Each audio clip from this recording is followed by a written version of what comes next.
आज विषय पेरणीचा।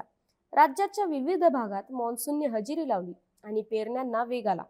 पेरणी पिकाचा महत्त्वाचा टप्पा, कारण बियाण्याची उगवण चांगली झाली तर शेतात आपल्याला अपेक्षित रोपसंख्या मिळते आणि पुढच्या पिकाचं व्यवस्थापन करता येतं।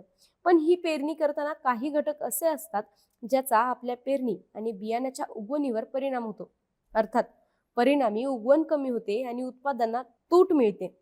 पण कोणते आहेत हे घटक आणि पेरणीच्या वेळी काय काळजी घ्यायची, या सगळ्याची माहिती पाहूयात आजच्या या व्हिडिओमधून। नमस्कार, मी स्वराली, ॲग्रोवन मध्ये आपल्या सर्वांचं स्वागत। पेरणीवर परिणाम करणाऱ्या घटकांमध्ये पहिला घटक येतो पुरेसा ओलावा। बियाणं उगवण्यासाठी जमिनीत पुरेसा ओलावा असणं गरजेचं असतं। पेरणी करताना वापसा योग्य प्रमाणात असेल तर बियाणं लवकर उगवतं, पण ओलावा कमी असेल तर बियाणाला आवश्यक पाणी मिळत नाही। त्यात यंदा पाऊस कमी सांगितला असल्यामुळं 75 ते 100 मिलीमीटर पाऊस झाल्यावरच शेतकऱ्यांनी पेरण्या कराव्या। याशिवाय जास्त पाऊस झाला आणि शेतात पाणी साचून राहिलं तर बियाणाला हवा मिळत नाही आणि ते कुजतं।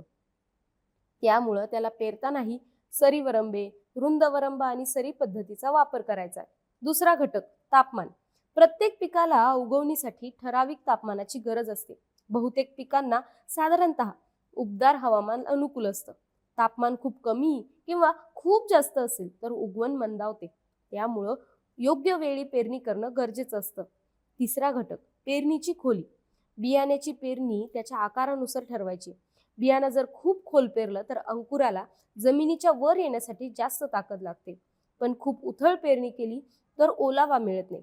त्यामुळं बियाण्याच्या आकारानुसार साधारणतः 3 ते 4 सेंटीमीटर खोलीवर पेरणी करायची।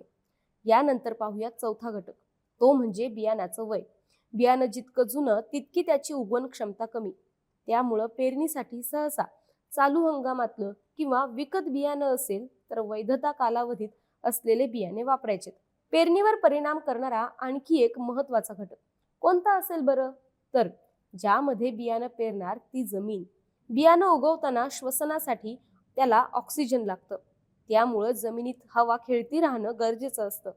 त्यामुळं पेरणी कडक जमीन किंवा पाणी साचलेल्या शेतात बियाणाला पुरेसा ऑक्सिजन मिळत नाही आणि त्याची उगवणही नीट होत नाही। आता तुम्ही म्हणाल ते सगळं ठीक आहे, पण यंदाच्या पेरणीचं काय ते सांगा। काळजी करू नका, तेही सांगते। यंदा एल निनोच्या प्रभावामुळे कमी पावसाची शक्यता वर्तवली जाते। त्यामुळं 75 ते 100 मिलीमीटर पाऊस झाल्यावर पेरणी करायची असं सांगितलं जातंय। जमिनीमध्ये किमान 6 ते 9 इंचापर्यंत चांगला ओलावा तयार होत नाही तोपर्यंत पेरणीला घाई करायची नाहीये। याशिवाय कमी कालावधीची पिकं निवडायचीत, कमी कालावधीचे वाण निवडायचेत। याशिवाय कमी पाण्यात तग धरणारी ही पिकं निवडायचीत, जसं मूग, उडीद, बाजरी। याशिवाय पेरणी करताना आंतरपीक पद्धतीचा वापर करायचा आहे। एकच एक पीक घेणं टाळायचंय, कारण एखादं पीक अयशस्वी झालं तर दुसऱ्यातून उत्पन्न मिळतं।